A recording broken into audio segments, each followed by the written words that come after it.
히스기야 왕이 듣고 자기의 옷을 찢고 굵은 배 옷을 입고 여호와의 전으로 갔고 왕궁 맡은 자 엘리야김과 서기관 셈나와 제사장 중 어른들도 굵은 배 옷을 입으니라. 왕이 그들을 아모스의 아들 선지자 이사야에게로 보내매 그들이 이사야에게 이르되 히스기야의 말씀에 오늘은 환난과 책벌과 능욕의 날이라. 아이를 낳으려 하나 해산할 힘이 없음 같도다. 당신의 하나님 여호와께서 랍사게의 말을 들으셨을 것이라. 그가 그의 상전 아수르 왕의 보냄을 받고 살아계시는 하나님을 회방하였은즉 당신의 하나님 여호와께서 혹시 그 말로 말미암아 견책하실까 하노라. 그런즉 바라건대 당신은 이 남아있는 자를 위하여 기도하라 하시더이다 하니라.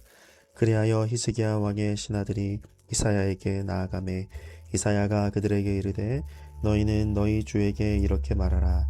여호와께서 이같이 말씀하시되 너희가 들은 바 아수르 왕의 종들이 나를 능욕한 말로 말미암아 두려워하지 말라.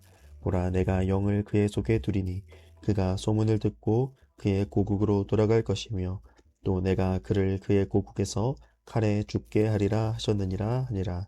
아수르 왕이 라게스를 떠났다 함을 듣고 랍사게가 돌아가다가 그 왕을 만나니 림나를 치고 있더라.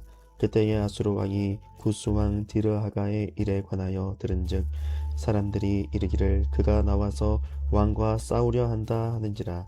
이 말을 듣고 사자들을 히스기야에게 보내며 이르되 너희는 유다의 히스기야 왕에게 이같이 말하여 이르기를 너는 네가 신뢰하는 하나님이 예루살렘이 아수르 왕의 손에 넘어가지 아니하리라 하는 말에 속지 말라. 아수르 왕들이 모든 나라에 어떤 일을 행하였으며 그것을 어떻게 멸절시켰는지 네가 들었으리니 네가 구원을 받겠느냐. 나의 조상들이 멸하신 열방 고산과 하란과 레셉과 및 들라살에 있는 에덴 자손을 그 나라들의 신들이 건졌더냐. 하맛 왕과 아르밧 왕과 스발와임 성의 왕과 헤나 왕과 이와 왕이 어디 있느냐 하라 하였더라. 히스기야가 그 사자들의 손에서 글을 받아보고 여호와의 전에 올라가서 그 글을 여호와 앞에 펴놓고 여호와께 기도하여 이르되 그룹 사이에 계신 이스라엘 하나님 만군의 여호와여, 주는 천하만국의 유일하신 하나님이시라. 주께서 천지를 만드셨나이다. 여호와여, 귀를 기울여 들으시옵소서. 여호와여, 눈을 뜨고 보시옵소서. 사내립이 사람을 보내어 살아계시는 하나님을 회방한 모든 말을 들으시옵소서. 여호와여, 아수르 왕들이 과연 열국과 그들의 땅을 황폐하게 하였고 그들의 신들을 불에 던졌사오나 그들은 신이 아니라 사람의 손으로 만든 것일 뿐이요 나무와 돌이라. 그러므로 멸망을 당하였나이다. 우리 하나님 여호와여, 이제 우리를 그의 손에서 구원하사 천하만국이 주만이 여호와이신 줄을 알게 하옵소서 하니라. 아멘. 사랑하는 성도 여러분, 어제 본문 36장 말씀부터는 히스기야 왕 시대에 일어났던 역사적 사건을 기록하고 있습니다. 그 전에 기록된 이사야서 말씀은 시나 노래로 기록되었다면 36, 37, 38, 39장은 열왕기하에 기록된 역사적 사건이 이야기식으로 기록되어 있습니다. 우리는 이 역사적 기록을 통하여서 이사야 선지자가 히스기야 왕 시대에 활동했던 선지자임을 확인할 수 있습니다. 그리고 이사야 선지자는 하나님이 보내신 참 선지자라는 것도 확인할 수 있습니다. 어제 본문에서 아수르의 군대 대장 랍사게가 등장했습니다. 랍사게는 유다 사람들에게 히스기야 왕의 말이 모두 거짓이다라고 하며 미혹했습니다. 여호와를 신뢰하게 하려는 것을 따르지 말라고 했습니다. 이러한 히스기야의 말을 듣지 말라고 하며 유다 백성들을 현혹했습니다. 아수르의 신이 여호와보다 더 강하기 때문에 지금 당장 여호와를 떠나 아수르의 신을 따르고 아수르 왕에게 복종하라고 외쳤습니다. 랍사게의 말을 들은 백성들은 잠잠하여 한 말도 대답하지 않았습니다. 왜냐? 히스기야 왕이 그들에게 명령하여 대답하지 말라 하였기 때문입니다. 히스기야는 백성들에게 여호와 하나님을 끝까지 믿고 신뢰하라고 명령했던 것입니다. 그리고 오늘 본문에서 히스기야는 아수르의 군대 대장 랍사게의 말을 전해 듣습니다. 여호와를 모욕하고 백성들을 미혹하려 했던 랍사게의 말을 전해 듣습니다. 그러자 히스기야 왕은 자기의 옷을 찢고 굵은 배 옷을 입고 여호와의 전으로 나아갑니다. 그래서 왕궁 맡은 자 엘리야김과 서기관 셈나와 제사장 중 어른들도 왕과 함께 굵은 베옷을 입습니다. 그리고 히스기야가 그들을 이사야 선지자에게 보냅니다. 그들을 이사야 선지자에게 보낸 이유는 다름 아닌 랍사게가 여호와 하나님을 회방하였기 때문입니다. 백성들을 현혹하여 여호와 하나님을 따르지 못하게 하려 했기 때문입니다. 그래서 이사야 선지자에게 기도를 부탁합니다. 남아있는 자를 위하여 기도하라고 합니다. 여기서 왜 남아있는 자라고 한 것일까요? 그 이유는 바로 랍사게의 말을 들은 백성들 중에 분명 여호와를 떠나버린 자들이 있었기 때문입니다. 분명 현재 상황만 놓고 본다면 아수르의 군대가 우세한 상황입니다. 남유다는 아수르에게 공격당하여 패배하게 될 위기에 처해 있습니다.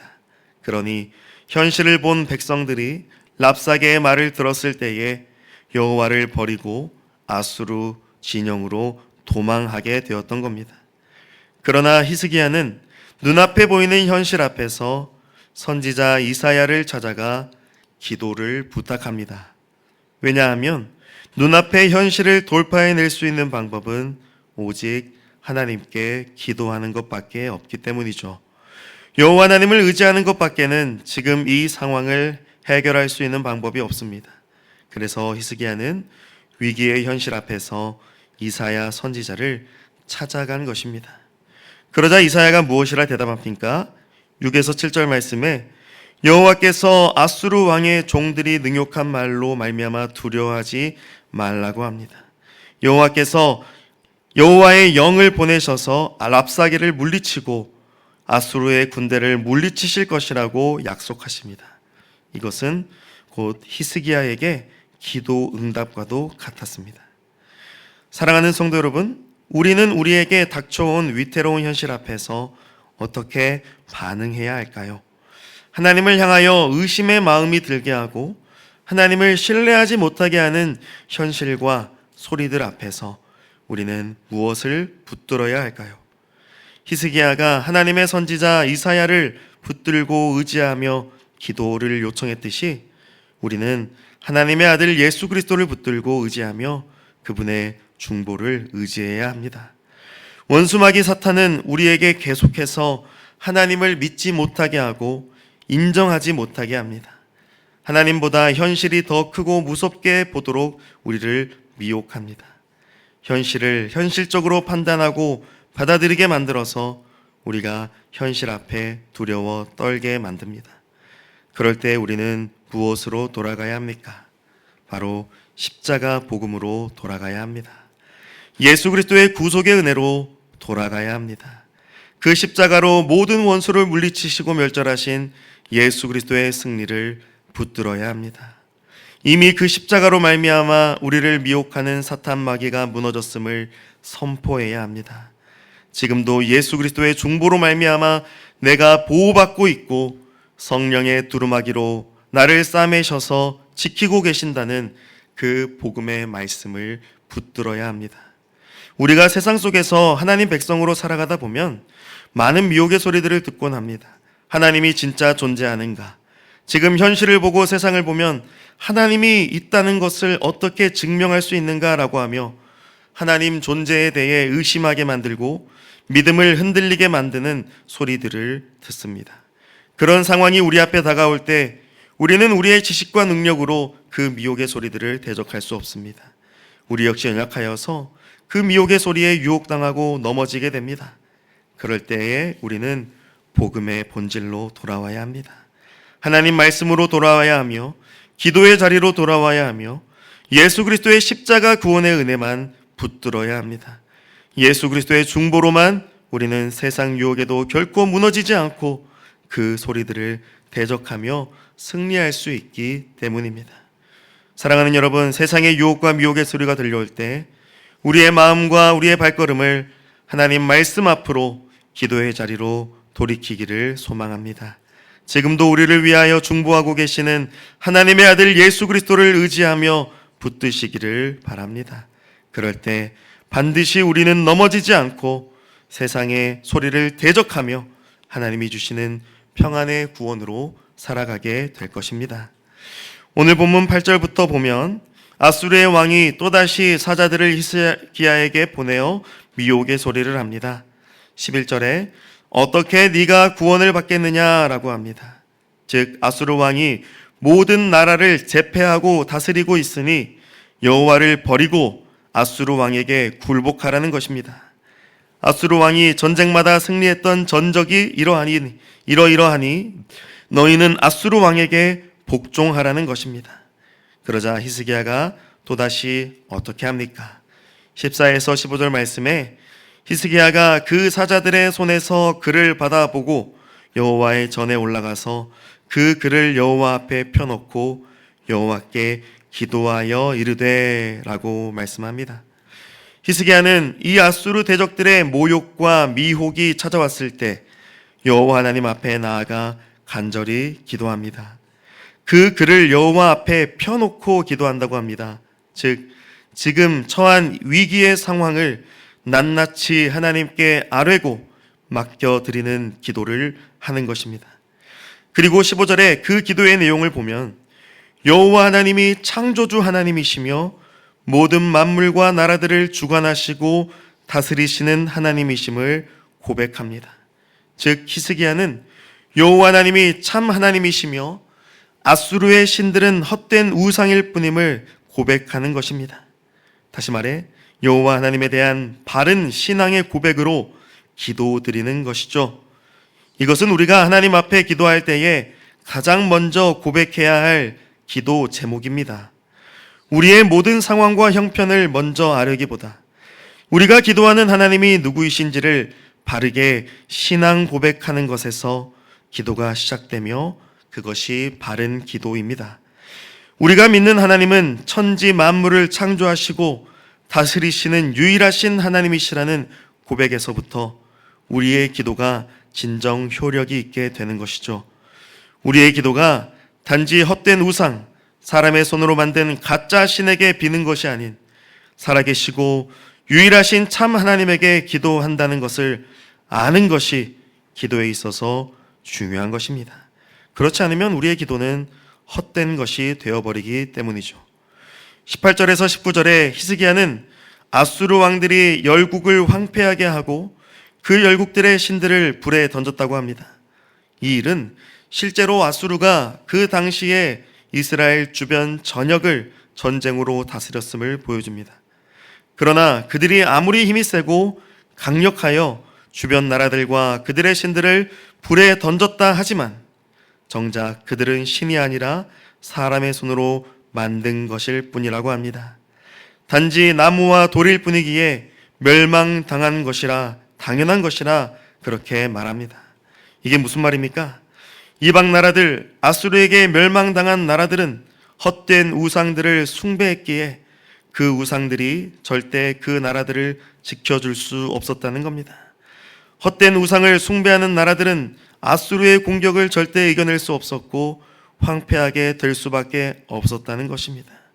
그러니 20절 말씀에 우리를 아수르의 손에서 구원하셔서 천하 만국이 여호와만이 진짜 하나님이심을 알게 하옵소서라고 합니다.